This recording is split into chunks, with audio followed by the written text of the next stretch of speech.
I thought I knew how to build a car until I went to Toyota.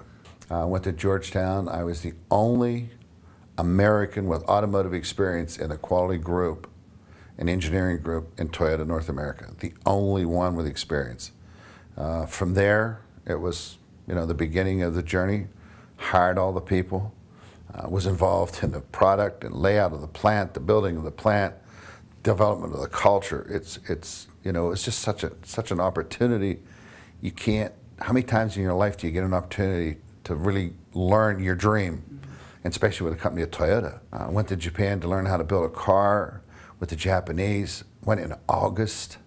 If you can imagine being in Japan in August, no air conditioning, no bathrooms, all the conveniences of rural Japan. So if you can imagine that, and also trying to understand, well, I know how to build a car, and Toyota said, yeah, you know how to build a car, but we build them different. And they were right.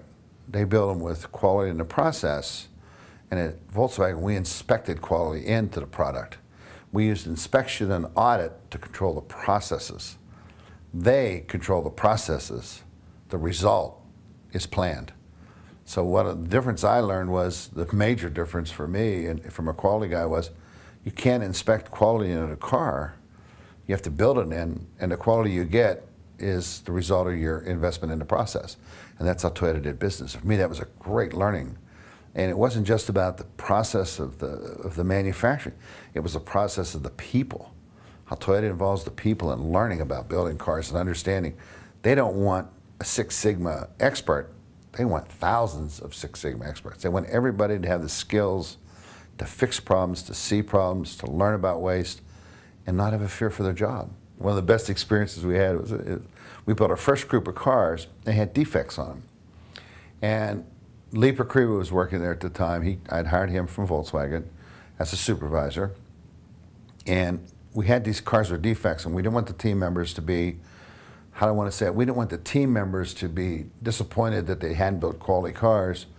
So we had the first group of cars that had defects on. We went in on a weekend, a group of us made sure we fixed those cars. We fixed all the cars, and we shipped them.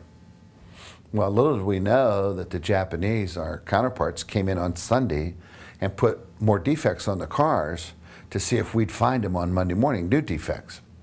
So when Hiro's son came in on Monday morning, of course, the first place he went to look was to see these first group of cars we built. The first original, I think, was 20 or 30 cars, I can't remember. And they were gone. And he went into panic. Where's the cars? And he come looking for me, of course. Where's the cars? I said, well, we fixed those defects. We didn't want the team members to feel that they failed, and we shipped them.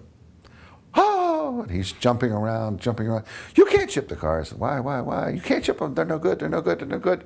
But he didn't want to tell us they put all these defects on them to see if we would find them. So he was like caught in a pickle. So he had to go out and get all the cars back.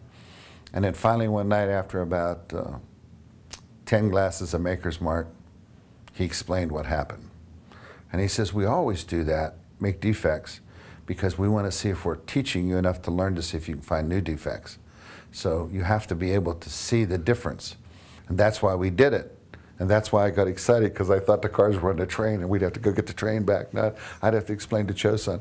So it was a learning experience for us that if you make defects and someone else finds them, it's a teaching and learning process. So that was, one of the important things I learned from. So how can you say what you learned from Toyota? Because it'd be like graduating from St. Vincent and getting someone to tell you could go to Harvard free, and they're going to give you two personal coaches for 8 or 10 years. I mean, how could you ask for that? And they paid me. They paid me. I got paid to learn all this stuff.